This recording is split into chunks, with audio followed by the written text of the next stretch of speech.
Hypocrisy. Hey, what's up, guys? Welcome to Lawsplaining the Interwebs. I am your host, Nick Rekieta of Rekieta Law, a small law firm in central Minnesota. Welcome to the Raiders from Good Logic, my good friend Joe. I tried to, just like a minute late, making it to his stream, his engagement party for his daughter, and I felt terrible that I was going to like pop in there for just a second, give a quick toast, and then come over here. But I popped in there and it was over. I was like, oh, well, there we go, I guess. But I'll pop on with Joe as soon as I can. We'll do a show over on his channel. I've been meaning to get back over there. It's just my 9 o'clocks have not been as open lately as they have been in the past. So that's been a little damper on that. But I'm here with you guys tonight for a very special occasion. Something I didn't see coming. I don't know if anybody did. Hey, what's up, Kurt? How you doing, brother? Maddox, the Armenian that launched 1,000 subscribers or something, has finally released a video. And he did one before. It was an expose on Justin Wang. It is the night of long Maddoxes, but of course, in true Maddox fashion, that's not going to happen in a night. It's going to be like forever that all this happens. Over the course of which all this happens. Maddox has released a video, and it's feature length, 2.5 hours, maybe close to 3 hours, explaining things. Explaining how Dick Masterson went from fan to stalker or something like that. And it's great that he's finally done a full expose on this. It's great that he's finally coming out. It's all that any of us wanted as fans of The Biggest Problem, and particularly fans of Maddox, were for him to tell his side of the story. And I think one of the biggest things that hurt him was Dick got to frame the entire narrative about what happened because Maddox just wouldn't talk about it. And because of that, like, you know, Maddox's channel tanked, like everything he does is completely gone. He sometimes streams to like 6 or 7 viewers on Twitch, which, by the way, is actually not a bad accomplishment. Like if you have a smaller Twitch channel, don't take that as an insult, because it's really not. But when you go from a channel with like 350,000 subscribers down to streaming live to like 6 people, it's, you know, that's the difference there. That's the change that we can believe in. But Maddox, he has now finally responded to the entire situation, not just to Justin Wang and Asterios Kokonos, but now to the whole thing, including like a full expose of the Evil Dick Show Facebook group. And I believe, if I'm not mistaken, he released the names, or like put the names of the video somehow, of all like 5,000 people from that, which is hilarious to me. But I think some people don't really like it that he's done that. I mean, it's hilarious to me because I'm public, right? Like or semi-public or whatever. I'm a personality, even though I don't have one on the internet. And so like, Maddox like doing that. Well, I've talked about being in that group and the funniness that happened there, but not everybody really wanted a private Facebook group to have their name like put out there. And so, I mean, it's like this thing that has happened, and I don't know, like I don't even know. Some people are mad about it. I'm not, but it doesn't really affect me in a bad way at all. So, oh, they're on the old Biggest Problem podcast page. Okay, cool. But one of the things a long time ago I demanded actually from Maddox, was a retraction, because he called me a blackface lawyer. I said, I have never once practiced law in blackface, you bastard. So I demanded a retraction from him. And he's finally given me that apology. So we're going to explore that. We're not going to go we're not going to watch the whole movie show thing. It's hours long. A lot of it doesn't affect me. And I'm not saying I don't want to watch the whole thing or maybe even do like a full watch party of it at some point. But for tonight, I'm just going to focus on the parts that most affect or impact or refer to me in this channel, which is going to start with the apology to me, which we'll do straight out the gate, and then we'll go into the I guess the lawsuit part of it, because the lawsuit that Maddox filed against Dick Masterson and Asterios and the poor Patreon employee Jordan, whatever. I think it was Jordan. I don't even remember. And like one of Dick's business partners and stuff like that. That lawsuit is what launched this channel. It's the first videos that I did, and it's the whole reason that I have this YouTube/Rumble channel that I've been doing this for 6 years now. It was all an accident, and it does. The Facebook group, the Dick Show Facebook group, is also a big part of that because I wanted to just post. I made the video for them. I made the video for the Dick Show Facebook group, and I was too stupid at the time to figure out how to post a video longer than 15 minutes. I don't know if it was, you might have had to have a certain type of Facebook account or a certain amount of engagement, but I didn't have it. But I could do it on YouTube. I had a YouTube channel that had no purpose other than there were a couple videos that I had shared or that I'd uploaded to YouTube to share somewhere. Like one of them was a scene from Footloose or something. And others were like some Diablo 3 stuff that I had done just to send to friends. So that's the whole reason that my YouTube channel existed prior to that. But I started using it back at the end of November of 2017 to, I guess, start talking about Maddox. But it wasn't for that. It was just to post to the Facebook group. But once I made it, it got a lot of interaction right away. And people were like, you should do this all the time. So I was like, okay. So I started doing it all the time. And then it's morphed and evolved over the years, of course, into whatever this is now. But we got to cut so we'll talk about the lawsuit itself and what Maddox says about it. And the best part is I don't even know if I remember everything about the lawsuit. It's so long ago. But I know that Maddox has been probably, super autistically seething over this forever, which is fine.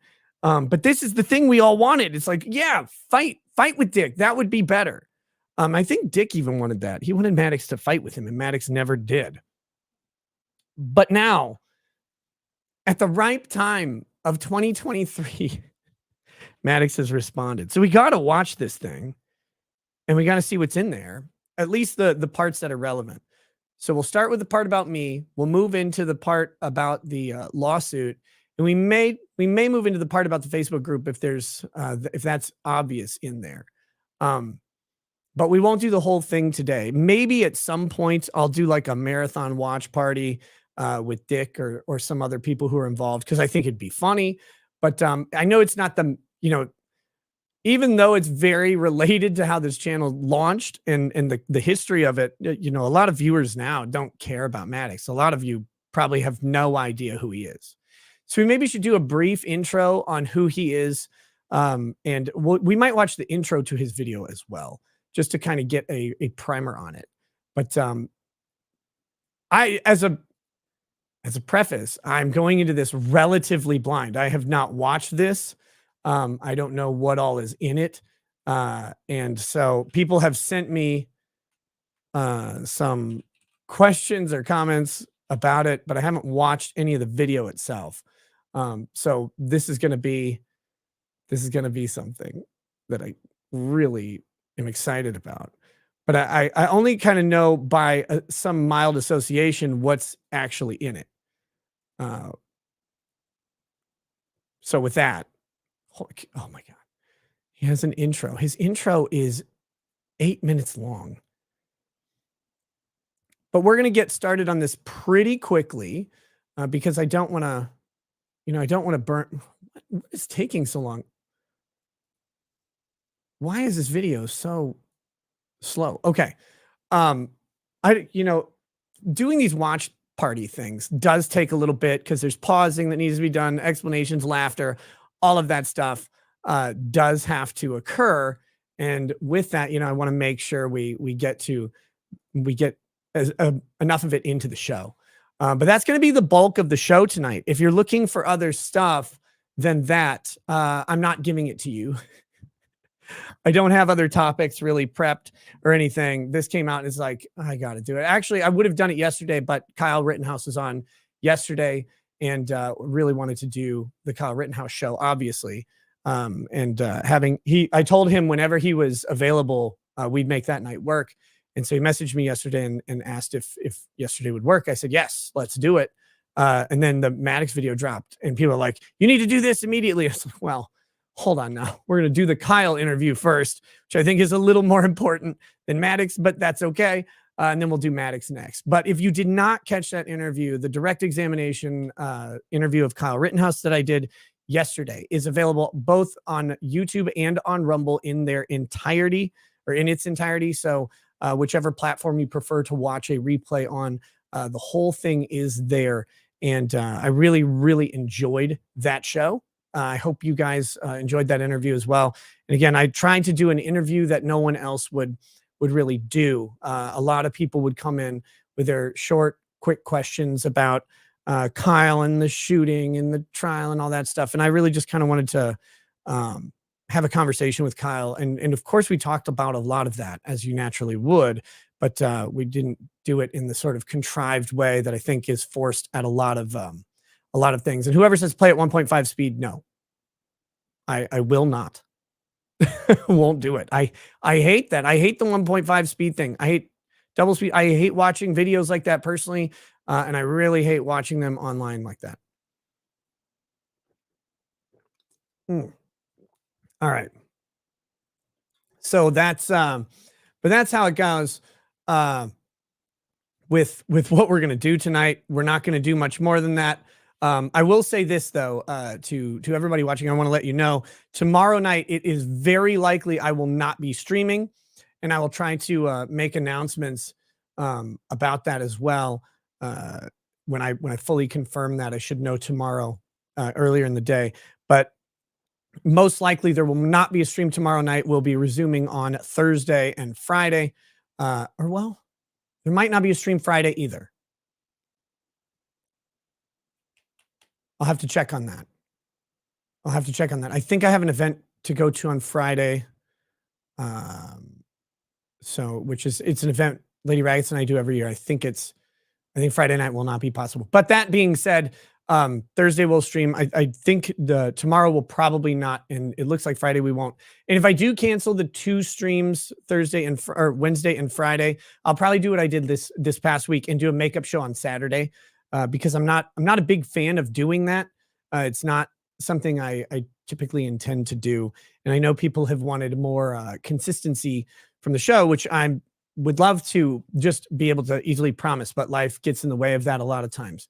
So if that's the case, we'll probably do a makeup show on Saturday, just so we're putting out the amount of content I want to put out and hitting the topics I want to hit. So without further ado, let's hit a couple super chats that have come in, and then we're going to go right into this. I hope you guys enjoy this. It should be good. Corathus says, hey, Rackets, sent an email titled, my friend needs help. Just wanted you to know to expect it. Cousin is in dire straits. Thanks in advance, even for taking the time. All right, man, I'll check it out. Either today or tomorrow and get back to you.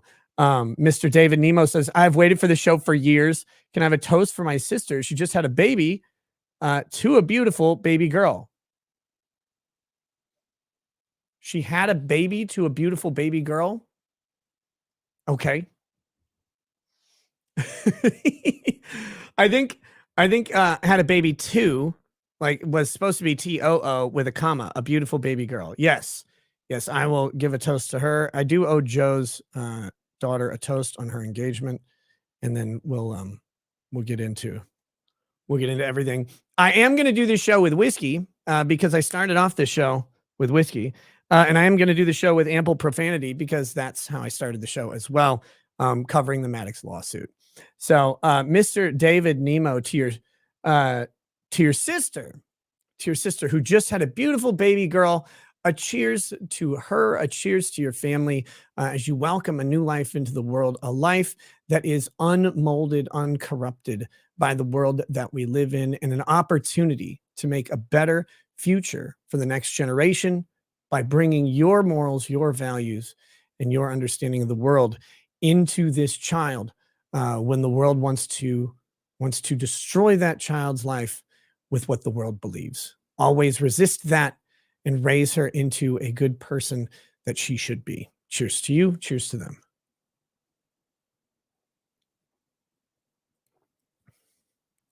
And finally, we'll also do this while I have the whiskey in hand. Uh, to Joe's daughter, cheers on her engagement. Cheers to Joe on being a proud father, happily having his daughter on the path towards being a wife, towards being hopefully, a mother, towards living out and fulfilling the life that she has planned and is dreaming of. May she have many prosperous, fruitful, and love filled years in the future. Cheers.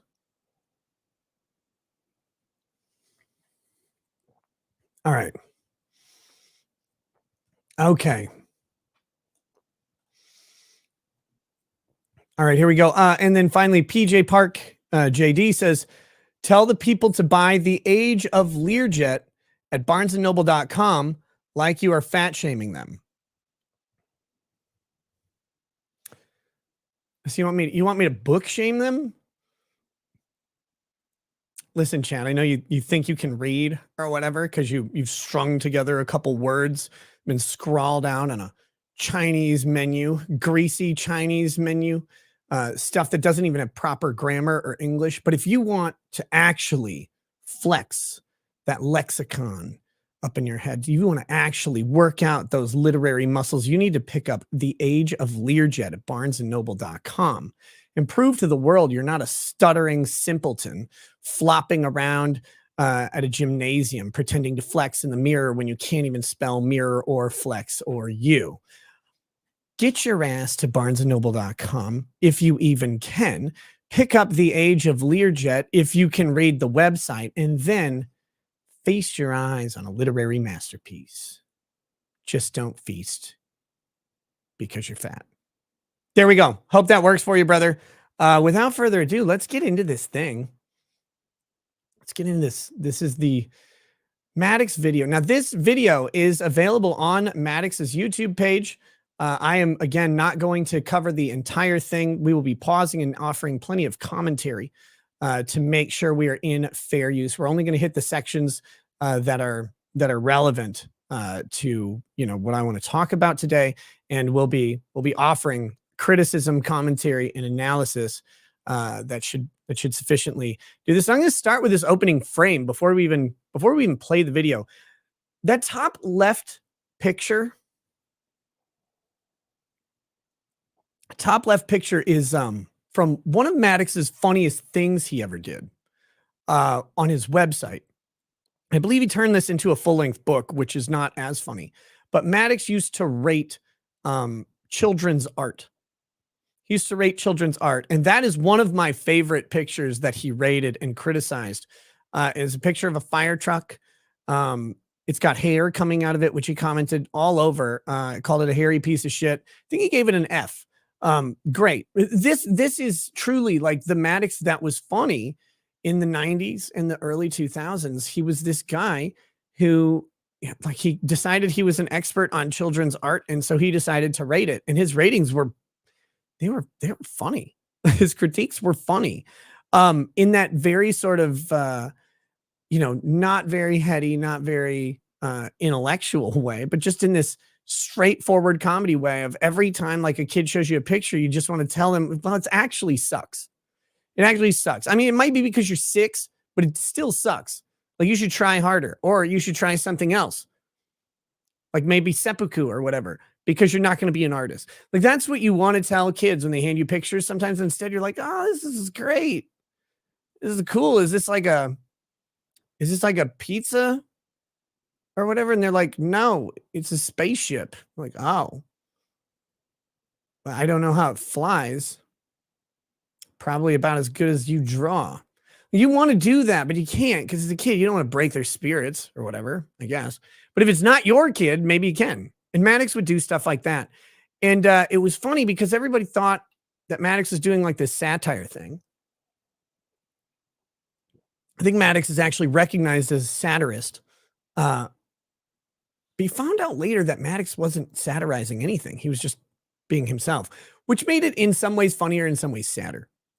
So we will go through this video now, but I just wanted to, offer that this is one of the funnier things Maddox ever did, in my opinion, was rating the children's art. This particular picture is one of my favorites. These other ones, they all have their little moments, but it's good stuff. Maddox in the 90s and early 2000s is funny. I was always a fan. Even when I made the lawsuit video making fun of him, I was still a fan of Maddox. He quit me. I never quit him. I loved that beautiful retard. I still do. I'd still take him back.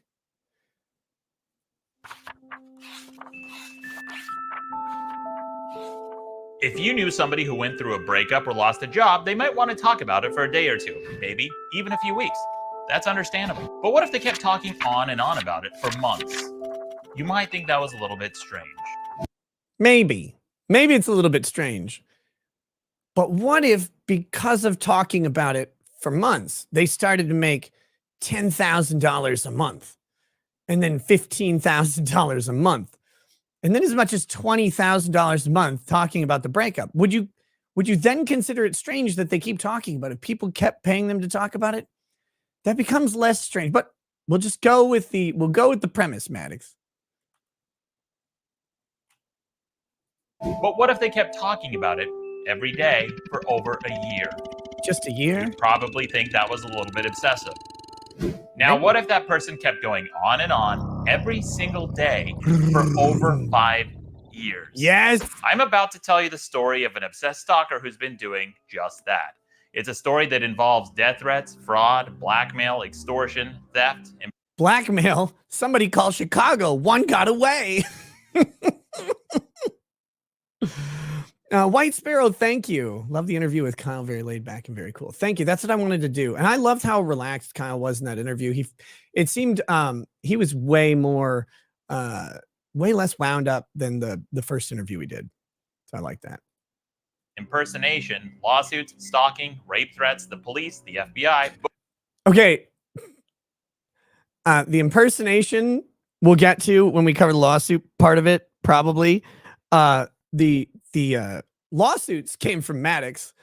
The stalking, actually, if I'm not mistaken, was Maddox's girlfriend stalking Dick's girlfriend. That's who got the restraining order. By the way, Maddox's girlfriend had a restraining order against her from Dick's girlfriend. There's a bunch of crazy shit that happened, but it's this amazing story. But the lawsuits, yeah, those came from Maddox. Well, I guess the trademark lawsuits didn't, where Maddox tried to claim ownership of something he didn't own. Book burners, neo-Nazis, restraining orders, crooked journalists, 2 ex-girlfriends, and a guy who acts like one.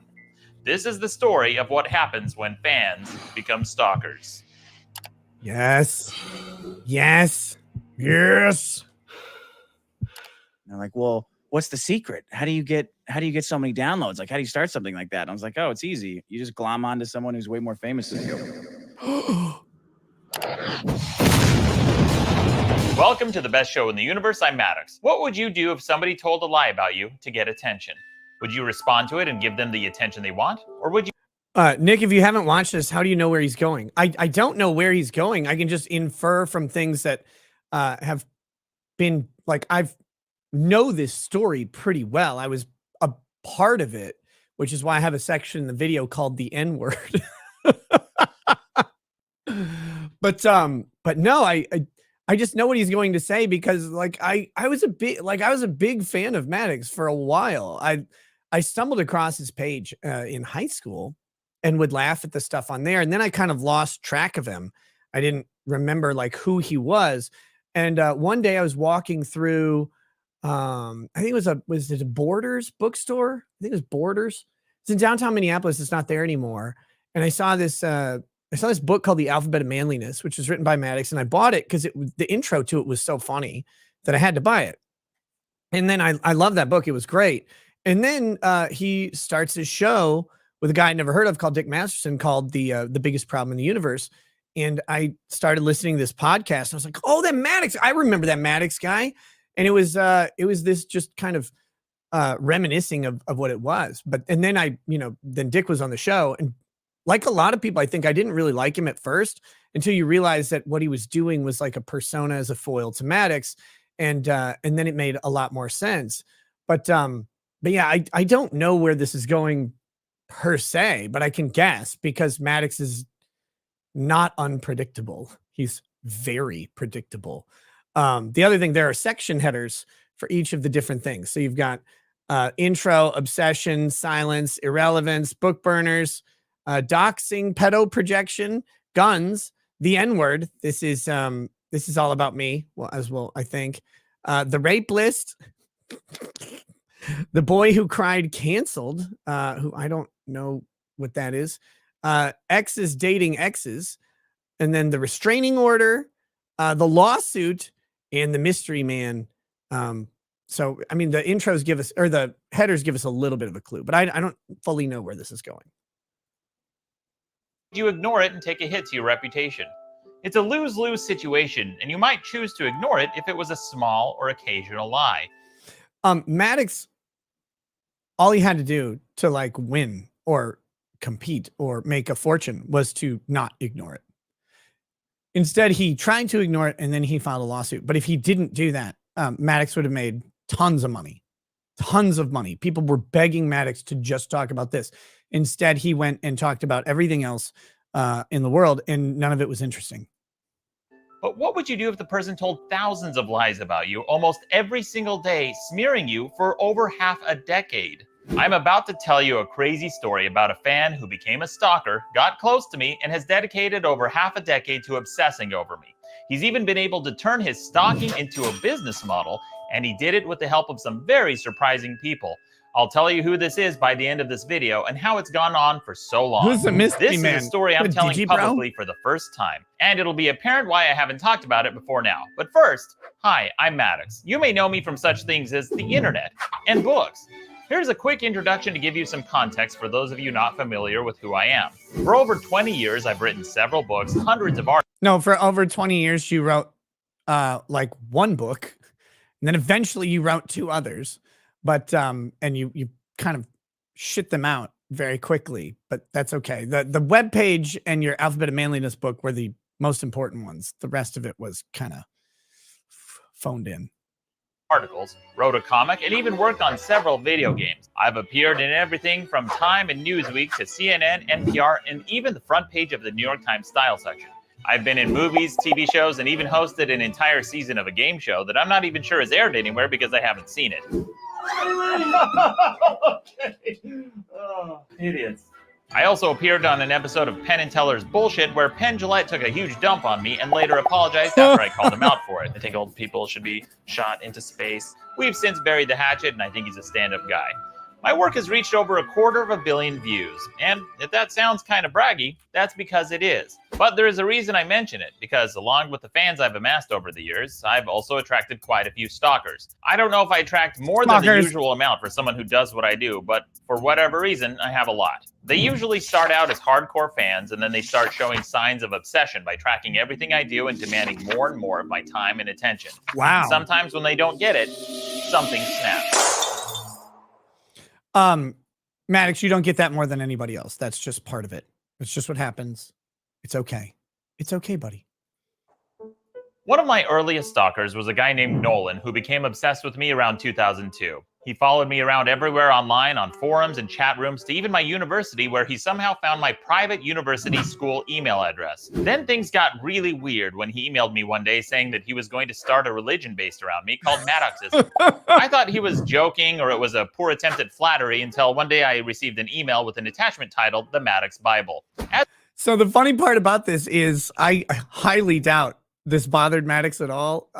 Unless it was in the context of Maddox was going to make his own religion called Maddoxism, and he's mad that someone beat him to it, because that would have been funny. Come on, Maddox. that's funny. This is actually hilarious. But again, this is one of the things you learn about Maddox as you go is Maddox seems like a comedian, like a joker, like a satirist. Again, is how he's classified. But you find out he's not. And it makes it sad because the Maddox character that you see, especially back in 2002, would absolutely embrace as a character Maddoxism as a religion. I mean, he wrote a book called The Alphabet of Manliness, which was literally A, B, C on how to be a man. And like A is for ass kicking. And it has a diagram of how to drop kick someone in the face. Like he's so like satirically pretentious. And then you realize, no, he just means it. So it's like if he was a comic, the Maddox Bible and Maddoxism, he probably would have run with it. It would have been funny. But since he was serious, he's like, wait, I don't like religion. So it makes it so much. Oh God. It's like when the kid is walking, like not on a bike, but he's got a bike helmet on. He's walking and kind of stumbling. And you're like, well, that's kind of sad. But then you see the flames on it and you're like, well, that's funnier. Right? Like the drawn on flames. As bizarre as this was, it was relatively harmless until one day he started posting really disturbing stories about school shootings. So I decided to break character for the first time in my career and talked with him one-on-one to encourage him to get some help. My next significant stalker came several years later when I started receiving a flood of disturbing messages from a guy in Michigan. He'd send me pictures of himself drinking various beverages, and he'd use bizarre made-up words in his emails. He claimed I owed him some money for a zombie. Why is he taking pictures? He's like drinking Sprite. Damn it. Wait, why is this highlighted? I wish for you to have Suck Pop, a novel or anal for you. Wait, what?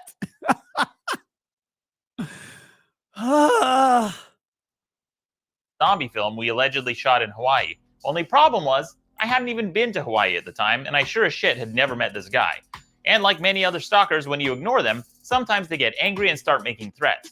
And he did exactly that when he started threatening my mom and sent pictures of himself holding a knife. That's when I went to the police and had to warn my friends, family, and my publisher. Then there's the girl who's been emailing me almost every single week for 9 years. She became so infatuated with me that she bought a one-way ticket to Los Angeles and even buried a treasure for me at the beach. And it's worth emphasizing that this is somebody I've never met before. At one point, I thought that maybe if I told her I was gay, that she would leave me alone. That didn't work. She's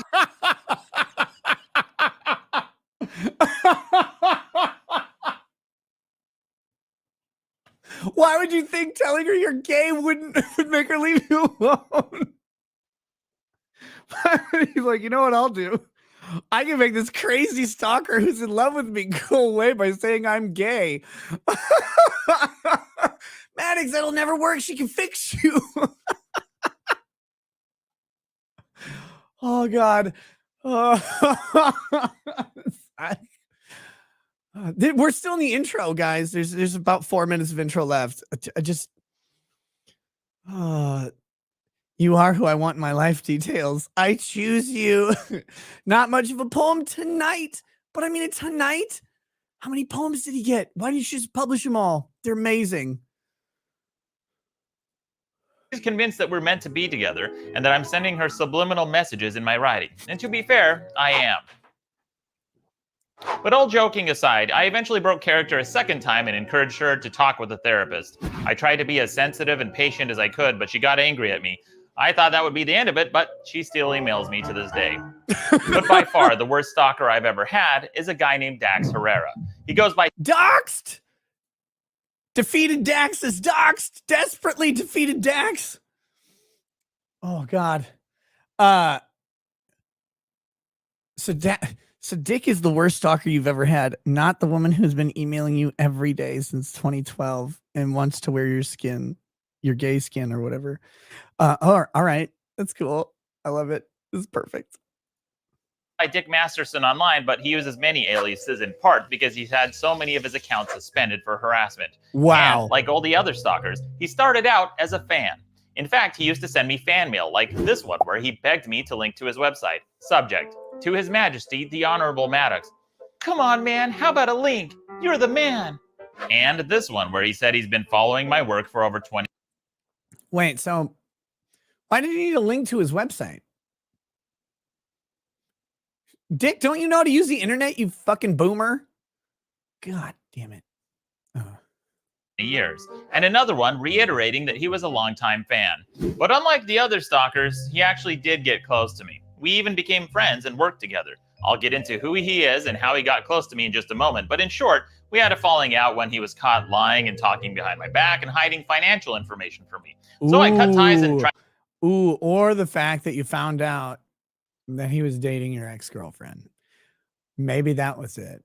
The thing he tiptoed around and hid from you for a long time because he knew you would spurg out like a retard after you found out that the girl you broke up with, or who broke up with you, I think 4 years prior, was dating Dax. Maybe that was the problem. Oh, I don't know though. Maybe it's hiding financial information or something. We'll find out. Tried to move on, but like a boomerang made out of garbage, every time you try to throw it away, it keeps coming back. The problem with some stalkers is that once they've gotten close to you, sometimes cutting ties makes them even more obsessed. There's a saying popularized by Tony Robbins that says, rejection breeds obsession. And that's exactly what's happened with this stalker.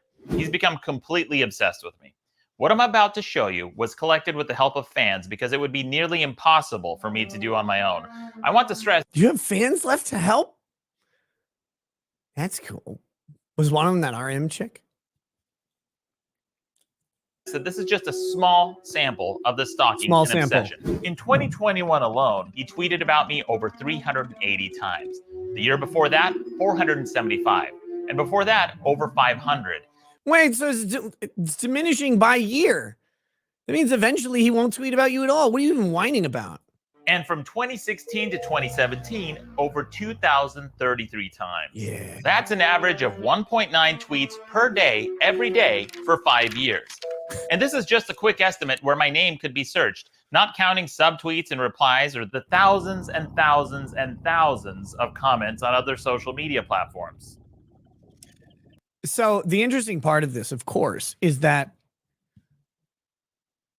now you may agree or disagree with this. Because a lot of people probably think Dick is a giant asshole, which I don't think he would dispute.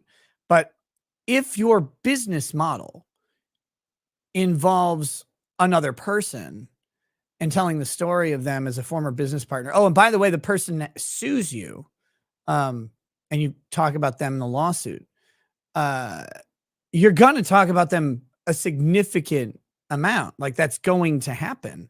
So, this is funny. Also, if you just note how this works, like this person says, I feel bad for Maddox. So Dick responds, yeah, it's all weird LA scene shit. That's all the guy does. I mean, I guess that's a responding to it. Maddox asked Payne about Dick in Facebook comments before show ending. Dick says, interesting, good point.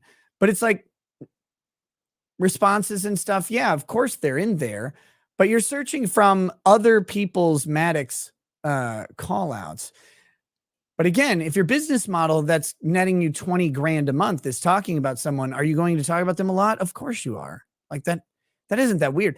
I'm surprised that Dick has only tweeted about Maddox 360 times last year. I'm shocked that it's that low. Because I would figure it was way more.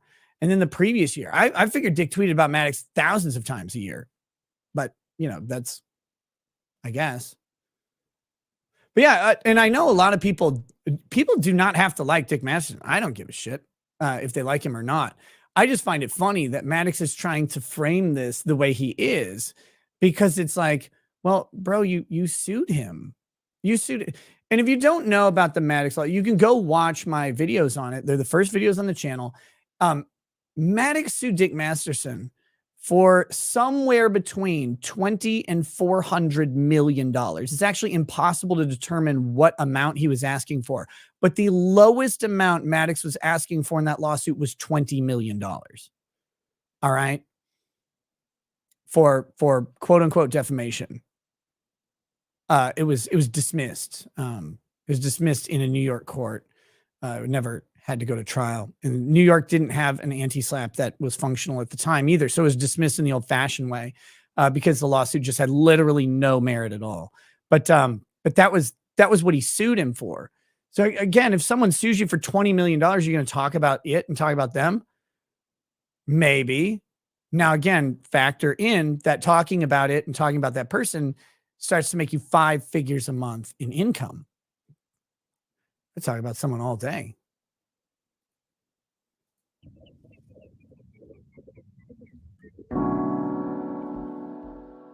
This leads me to one of the first reasons I've stayed quiet about this for so long. It's overwhelming.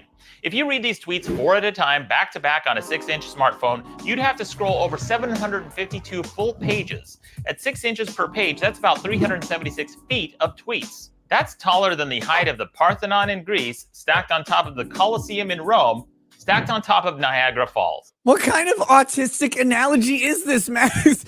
You have to scroll through 376 feet of Twitter? What?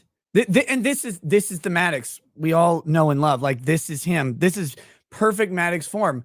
No one would think to measure the amount of tweets given in feet on a smartphone screen. No one would do it. Except Maddox. That's why he was so fucking popular. Like, this is brilliant. If I spent just 10 seconds reading and responding to each tweet, this video would be over 9 hours long. I couldn't reply even if I wanted to, and I don't. So I haven't responded to any of them, not a single one. This isn't a feud because a feud requires a back and forth where both sides engage. This is a sad, one-sided relationship where he pretends like I'm doing and saying things to him and because of him when I'm not. Again, I have to interrupt because he acts like it's not a feud. He filed a lawsuit for somewhere between $20 and $400 million. In the lawsuit, he went after people who were unrelated to Dick in any way other than being in the Facebook group. He's going to do that in this video. He talked about any and everybody. He just never did. He never did it on his show. People were begging him to engage in this case. And someone earlier brought up the difference between my advice to Maddox and my advice to Eric July in regards to Dick Masterson, because I still stand by my thoughts that Eric July should have not engaged Dick Masterson. I think it would have worked out better for him. The difference between Maddox and Eric July and the difference in the advice has to do with the underlying relationship.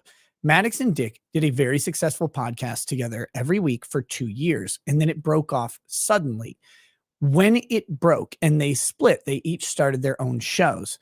For a while, Dick didn't say much of anything, but eventually he talked about the breakup because people were thirsting for information about why this show that everybody, all these fans loved, was no longer there. And a lot of the fans in Dick's audience were fans of Maddox still. They were in both groups. They were part of Maddox social media. They were part of Dick's social media, and they were they're literally in both of them trying to find information about what happened. When Dick started talking about it, he made a fortune. Maddox is a renowned asshole. Like, that's a big part of his persona, is to be an asshole who responds to people. And the one, he doesn't respond to anybody about Dick Masterson at all. He stays completely silent while Dick, talking about it, raises his profile, raises the amount of money he's earning per month by thousands and thousands of dollars a month on Patreon. Maddox could have done that. Maddox could have grown his internet presence. He could have grown the amount of money. He could have kept the narrative going on his side about this.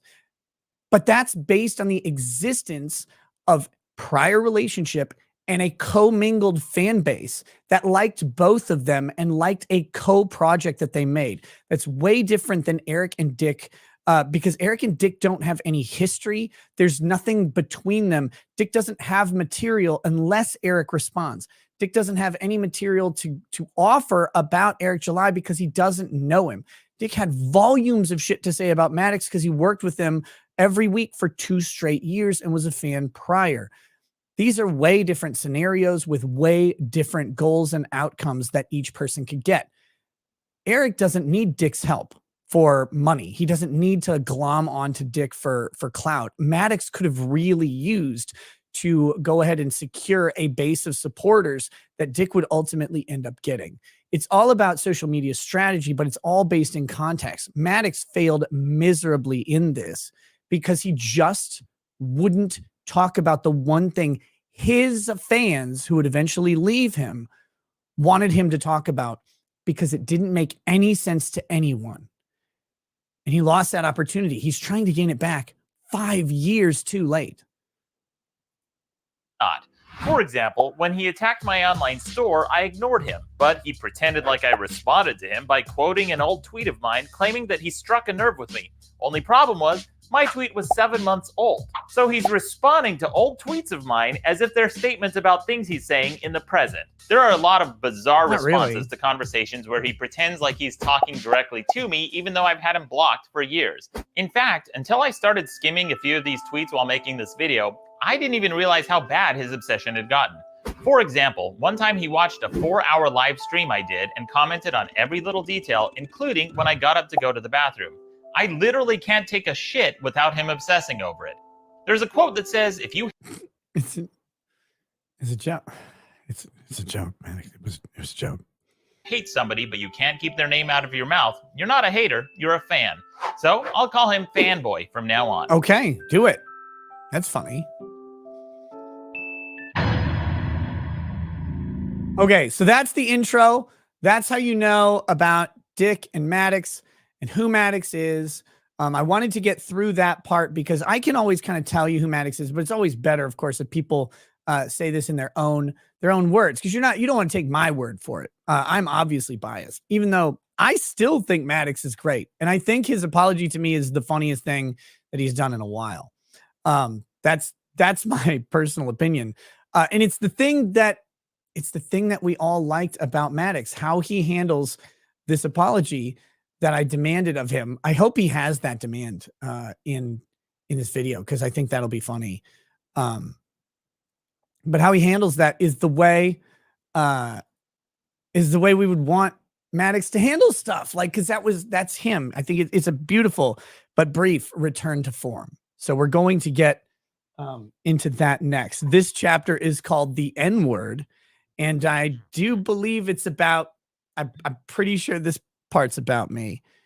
So we'll talk about that, and then we'll talk about the lawsuit as we go. I know even if this section is not fully about me, I'm in it. Really now says chat challenge meme that face.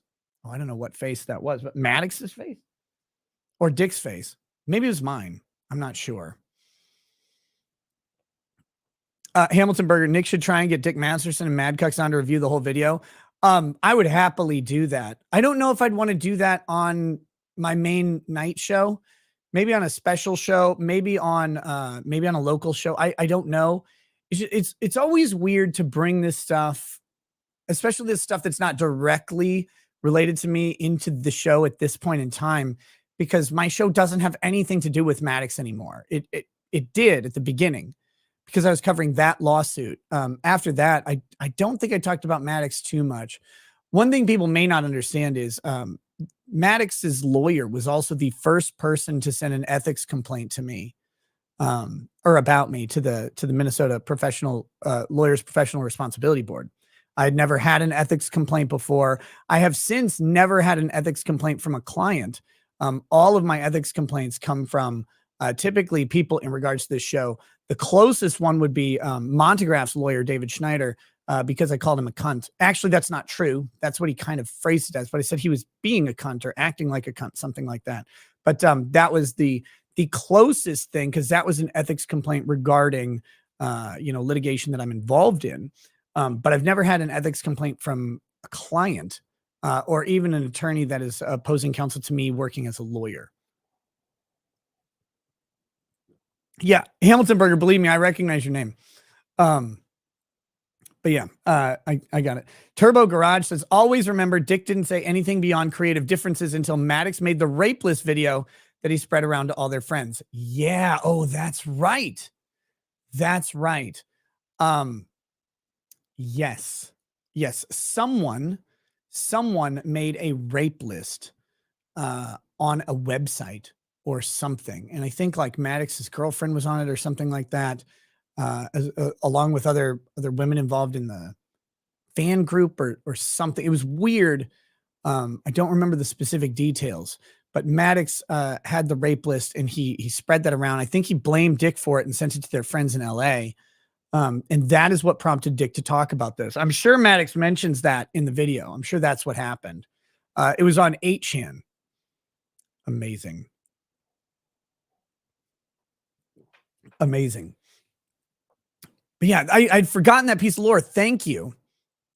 Thank you for reminding me that this entire saga would have been, well, I don't know if Dick would have never talked about it, but he hadn't until then. He had just had creative differences. He let it go. He let it go. You should have David from MLS on. Yeah, we're going to do a show soon. I've had him on the show before, but we'll have him on again. But not for this. Not like he doesn't have anything to do with Maddox. I think he popped in here earlier and said, "Who's this?" But no, this one's for me. This one is for me. Sherry says, Nick is not okay. He's a late stage alcoholic. I'm a late stage alcoholic? Oh my God. Tell me what that means, Sherry. Aren't late stage alcoholics dead? Or close to it? That'd be cool. Oh my God. Here we go. Sheila at 2. Sheila at 2.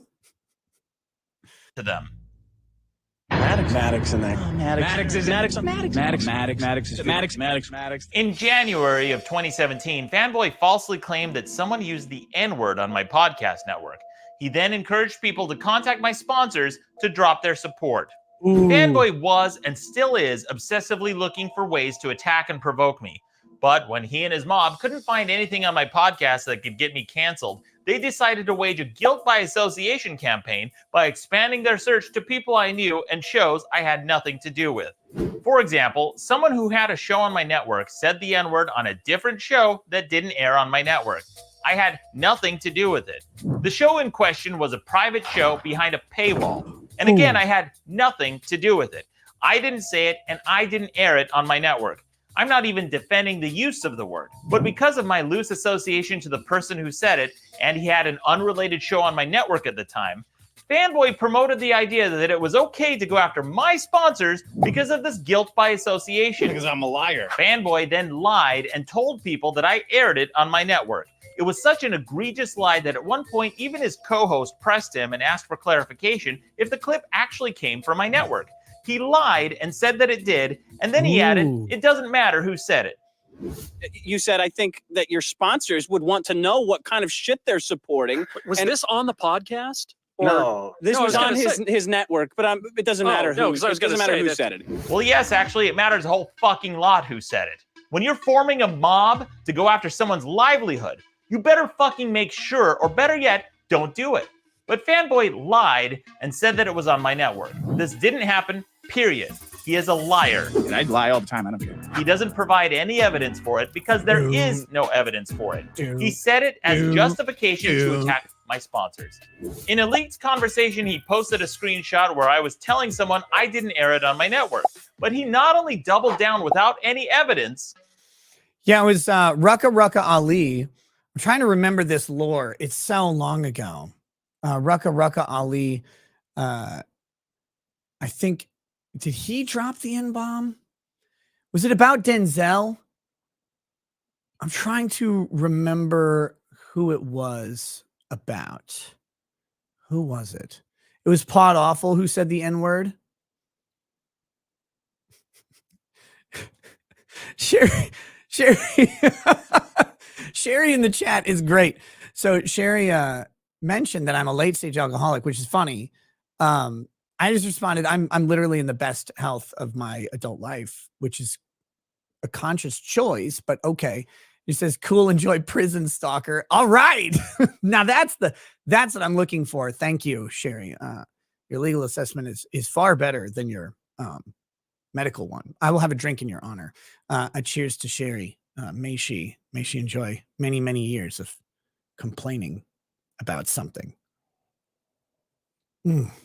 Mm. But then he tried to rope in my co-host at the time with this guilt by association campaign. He called it a job lynch mob and explicitly encouraged people to contact the sponsors of shows if they disagreed with their content. Except Harry's wasn't sponsoring the person who said it. They were The job lynch mob is a phrase from the original show. And again, Maddox is going to leave out the context here that someone in the chat mentioned earlier. The context of this is that Maddox sent around to LA people where Dick lives and associates and does comedy and was doing like commercial spots and stuff like that, sent around this rape list to get Dick canceled. So whatever you may think about job lynch mobs in general, you have to understand that this is in the context of Maddox literally doing this just beforehand to try and get Dick canceled from everything, including their friend groups, by suggesting that Dick made a rape list that was made on 8chan by someone else. So, I mean, I guess that matters. Maybe not. Maybe it doesn't matter to people, but that's where this was. They were sponsoring me. And he was attacking Harry's despite the fact that I didn't say it and I didn't air it on my network. This was part of a coordinated attack by Fanboys Mob against my sponsors. In fact, one of the dipshits in the stalker mob helped coordinate some of these attacks before this incident, and he even used the phrase job lynch mob.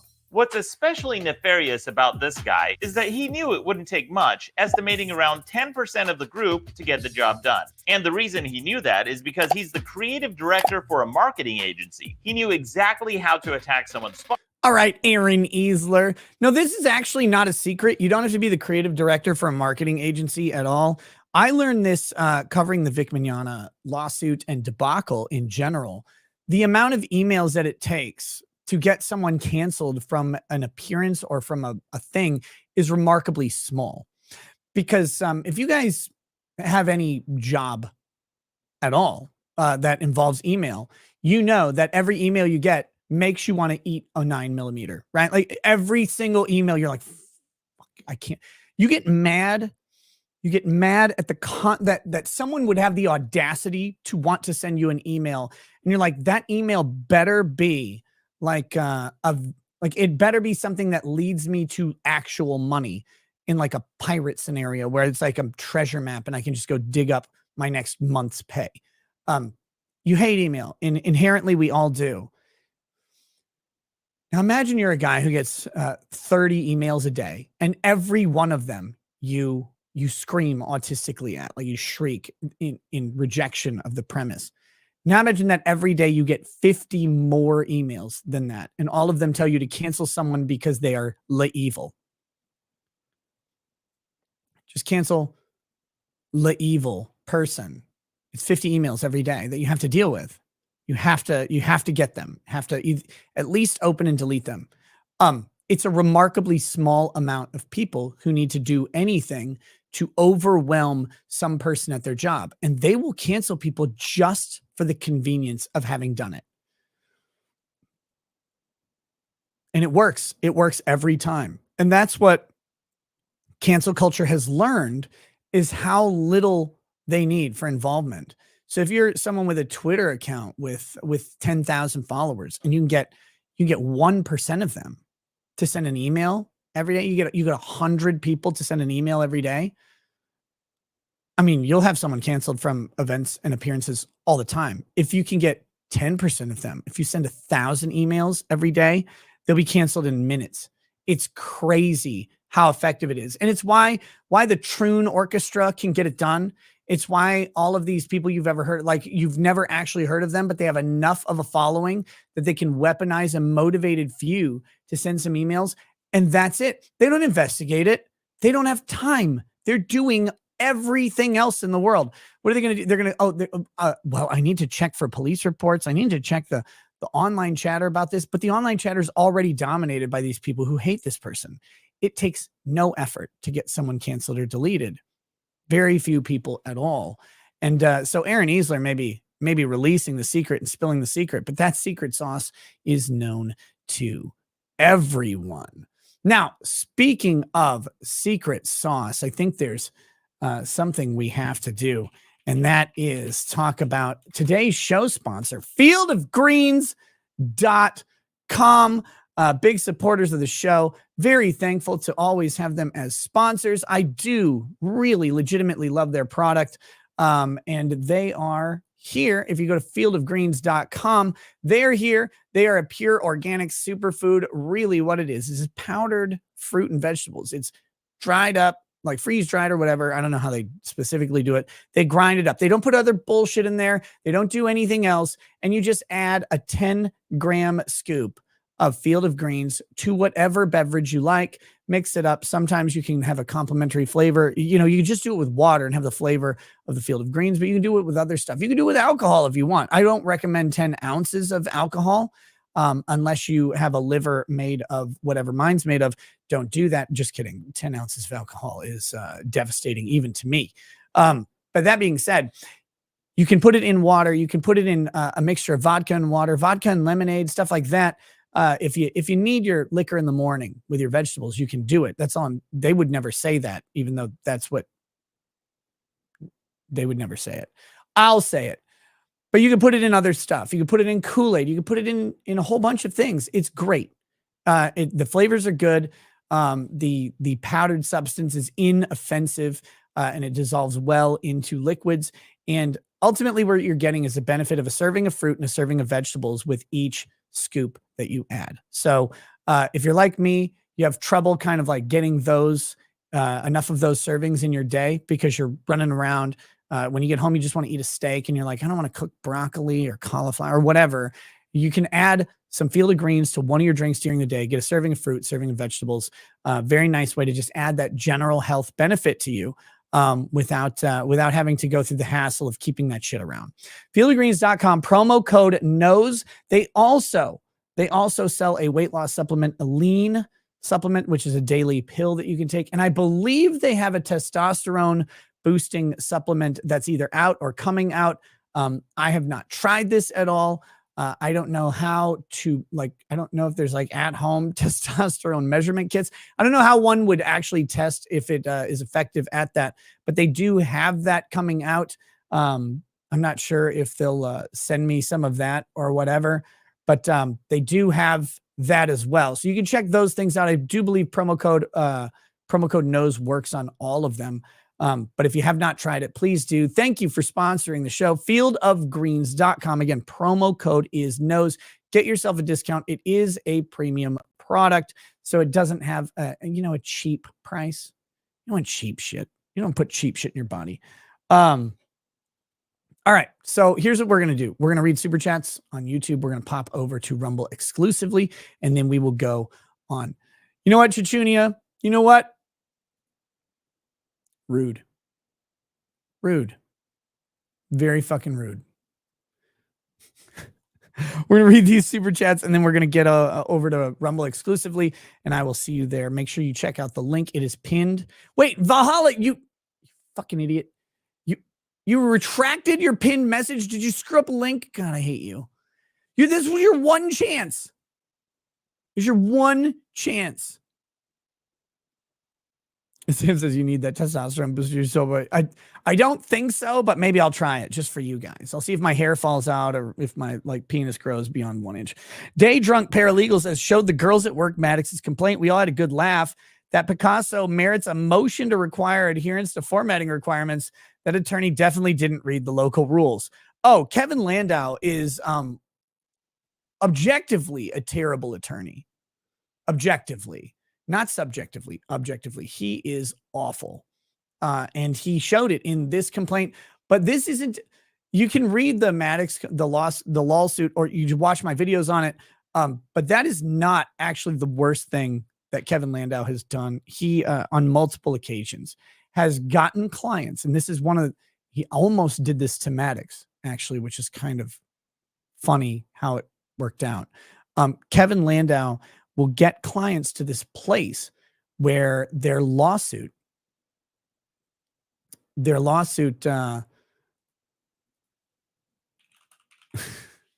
Charlie, that's not true. he would get them to this place where their lawsuit was in danger of being dismissed and his clients were in danger of being sanctioned, or he was in danger of being sanctioned, and then he would abandon them. Now, he would take these lawsuits on contingency so that the client did not have to pay him unless he won. But that's only part of the story. If you and your client have a breakdown in the attorney-client relationship and you've done work for them, but the lawsuit is not over, you can then actually sue them for something called in quantum meruit. It's an equitable principle, where the work that you've done has value. And you may be fired by your client, but you've done work for them to a significant amount. Now, you don't get to the point of the contract where you have the opportunity to quote unquote win and then take a portion of the winnings that were promised. So you sue them for the amount of work that you've done at your hourly rate that is reasonable. He has done this to multiple clients, which is terrifying. He almost did it to Maddox, but Maddox, if I'm not mistaken, and I will say this carefully because I don't remember, but I believe that was on the table, and Maddox and he settled outside of court for some undisclosed exchange. I don't know what it was, but he did that to a woman in Almasega, I think, which the judge in Almasega versus Univision in New York wrote like a 72-page opinion on how fucking shady Kevin Landau was, and ultimately sanctioned his client. He had another client who sued a dead, I think it was a hedge fund manager or something like that, on behalf of two women who claimed to have been sexually assaulted by the deceased person who could no longer defend themselves. While other women had made accusations, these women came out with #MeToo accusations. I believe those things fell completely flat because there wasn't sufficient evidence supporting them. And he did it again with this person who is alleged to be the grandson of, I think, Mo from the Three Stooges, or Mo or Curly, who alleged that a Hollywood producer basically stuck his finger in this guy's butt in exchange for getting him roles or getting him access in the Hollywood community. Now, again, abandoning him after doing some very shady shit as his lawyer, and then getting him to a position of sanctions. And it was these are things that I did cover on my show because Kevin Landau's antics were very interesting to me, and he seems to be an absolute garbage attorney, but that's who Maddox hired. So yeah, this saga, the Maddox saga, had so much wild shit that I wasn't ready for in it. It was great. It was amazing. All right, here we go. But yeah, he's a terrible lawyer, and said he didn't read the local rules. That does not surprise me at all. Bob Jones says, "Rip Boogie." Well, what happened to Boogie? John Riffs, when I gang stalked Maddox, I was following your orders, Nick. You brought this on yourself. Well, yes, I did, definitely. MC Hellshit says, "Can't wait for Maddox to make everyone else money." Seize the Day says, "Toast to whatever this is now. We enjoy the streams." Toast to whatever this is now. I don't know what that means, but cheers. Hamilton Burger says, "Nolan probably stole the numbers Maddox needed to pass that last math class for his degree," all 3 times. Lost in Law says, "This is a trip down memory lane, Nick, talking all kinds of smack in the Facebook group. You recall the fake family bus driver or the cement truck guy? Tell us." Cement truck guy, Tyler Jones, the funniest thing that happened in that group is also the first video I think I made on the internet. I'll briefly tell this story. So Tyler Jones is a friend of mine. It still is a friend of mine. Love that dude. He's hilarious. One of our mutual friends, Clay, posted an article from 2013. This is again in like 2016, I think, from 2013, about a person talking on their cell phone getting hit by a cement truck. And he edited out of the interview the person's name. And hold on, I have to respond to something.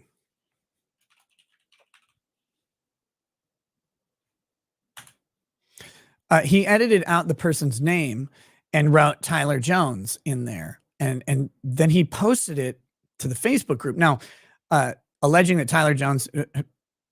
alleging Tyler Jones had been killed by a cement truck in a freak cell phone accident. But Tyler Jones, obviously the date was still 2013. Tyler Jones actually liked the article or the post, but people started posting that they were like sad that this had happened. And so it was funny. And so like Clay took it down and did a better editing job and put it back up. And so then people started freaking out that this guy from the Facebook group died. He was liking posts in the thing for a while. And a couple of us kind of ran with it. I actually recorded a eulogy because people knew that Tyler and I were friends. The eulogy was actually just a direct ripoff of the eulogy of Ender Wiggin, I think, or no, it was is who Ender Wiggin would become in, I think, Speaker for the Dead, one of the Ender books, or maybe it was for the last one. I can't remember where it was from. He was a fan of the Ender saga. And so I read the eulogy for that, but I changed the name to Tyler Jones. It was an inside joke, and I recorded it like with a crying face and stuff. And God, it's one of my favorite things that I've ever done on the internet. I laughed so hard. And people believed that he was dead. And then people got so fucking angry that we quote unquote faked the death of someone in the Facebook group, and they were livid. And the mods all knew about it. That was the funny thing, because the mods like reached out immediately when people did this, and they're like, what the hell? And they're like, dude, we're just joking, like play along. So the mods did, and people got really mad at the mods. Oh, it was beautiful. It was fucking beautiful. It was God,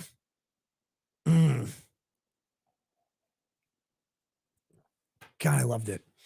Runkle the Bailey, you're going to be hanging out with Bronca in 2 days. Oh, you're going to Demolition Ranch. Would be awesome if we can get you there one year. I want to go so bad. I have an event that day. I think it's on the 7th, right? Or yeah. I just can't be down there this time. I want to be down there so bad. I want to hang out with everybody there. But it was this funny joke, and people were freaking out about it. And the other thing is, some people in the group had noticed, like they were noticing, like people reading the last names of people who own CNN or whatever. They were noticing, and we would just drown them out with more posts about it. Like someone came in there posting as Tyler's sister, which is so fucking funny. And they're just saying all this stuff, and people are like, oh my God, he's really dead. It's like, no, he's not dead. Everything was a meme. The cement truck was a meme. It was great. It was good times. The Dick Show Facebook group was one of the last Wild West endeavors online. It was during that Facebook group that Facebook started implementing algorithmic censorship of private Facebook groups. Because before, you could say whatever you wanted in a private Facebook group. You obviously could not post pornography and stuff like that, but you could say whatever you wanted. As long as it wasn't reported, you could use whatever like words and slurs and jokes that you wanted to say. And all of a sudden, out of nowhere, people started getting like 30-day suspensions for shit that everybody was saying all the time. And we thought it was the mods doing it, but it was Facebook building their AI algorithm for censorship. And so it's like, prior to that, though, was the Wild West. You could say anything, do anything. The moderation was very loose. Is much like my locals. It was just this hearkening back to the original internet, where once you came in, everyone told you to kill yourself, but they meant it with love. And if you didn't kill yourself, they're all happy that you still survived. And then they would Photoshop your face with a bunch of like, human fluids on it. It was great. The internet needs to go back to that. But yeah. And someone asked, was Dustin in there? Yes. And Jamie Lynn Hughes. Yes, they were all in there. It was great. Dustin was one of the moderators. So was Jamie Lynn Hughes, I think. Kate of the Swiss says, here's $5 because I never give $5 to Maddox. Ouch. David Lee Froth says, my livelihood. David Lee Froth also says, I remember this in the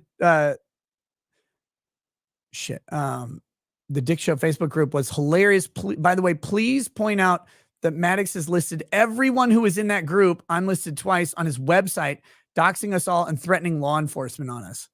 Amazing. Maddox, it's all well. Whatever you think happened is all so far beyond the statute of limitations as to be laughable, but go for it, buddy.